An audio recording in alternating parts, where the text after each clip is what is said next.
The Bridgeport poltergeist is the most documented haunting to ever exist. 72 eyewitness accounts from 1971 to 1974, hours of interviews that were conducted with police officials, firemen, priests, paramedics, and scientists would blow the world away. Events were also recorded through scientific investigation by Boyce Beatty from Duke University. The abstract of the scientific paper is still on record at Duke University, something that I plan to get my hands on. I'm going to take you back to 1960 when Laura and Jerry Goodwin purchased their first small home, a little bungalow, at 966 Lindley Street. This would be in Bridgeport, Connecticut. Now, Jerry had aspirations of being a Catholic priest, but unfortunately, due to the Great Depression, he was unable to fulfill those aspirations and dreams. He had to turn to the Air Force, which after that, he turned into a maintenance man, which he would do for 22 years to follow. Now, Jerry was known by his community to be very kind and outgoing, and while Laura was still very kind, she was more reserved and shy. This would be due to her upbringing. Laura grew up in a loving Native American family, but she was not surrounded by many children, which led her to grow up being kind of shy,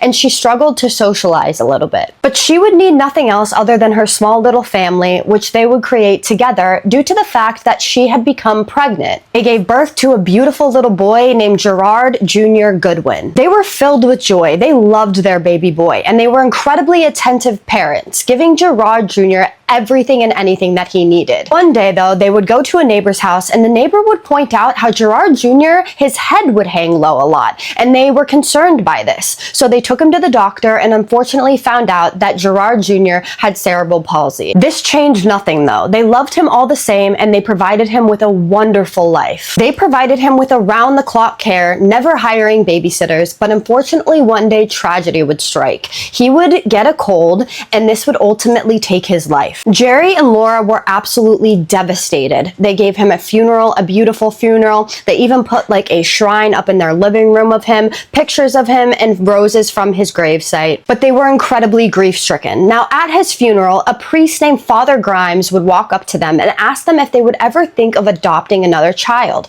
At this time, they could not fathom it. But another tragedy would strike. Unfortunately, the next day, after their baby boy's funeral, Laura would end up in the hospital. The doctors had found a tumor and they had to remove it by giving her a hysterectomy. This enveloped them in more grief because now they could not start another family of their own.